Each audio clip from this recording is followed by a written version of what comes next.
A pipe can fill a tank 3 times faster than another pipe. তাহলে একটা pipe আর একটা পাইপের থেকে 3 গুণ ফাস্ট একটা ট্যাঙ্কে ভরতে পারে। Both the pipes together can fill the tank in 32 minutes. এবং দুটি পাইপ একত্রে চললে 32 মিনিটে ট্যাঙ্কটি ভর্তি করতে পারে। How many minutes will it take to fill the tank by the slow pipe alone. তাহলে কত মিনিটে এই ট্যাঙ্কটাকে যে স্লো যে তোমার পাইপটা আছে, স্লো পাইপ, সে ভর্তি করতে পারবে কত মিনিটে।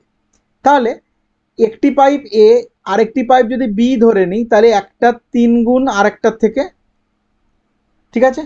এটা হলো তাদের এফিসিয়েন্সি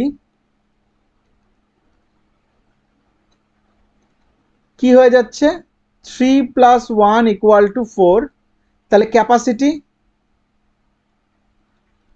ট্যাঙ্কের ক্যাপাসিটি কত, তাহলে এফিসিয়েন্সি ইন্টু টাইম কত বলেছে 32 মিনিট, তাহলে 128 লিটার হচ্ছে ক্যাপাসিটি। তাহলে এই 128 লিটারকে স্লো যে পাইপ সেটা ভরবে, তাহলে তার এফিসিয়েন্সিতে 1, তাহলে কত মিনিটে ভরবে 128 মিনিটে ভরবে। তাহলে সঠিক উত্তর হয়ে যাচ্ছে আমাদের অপশন ডি।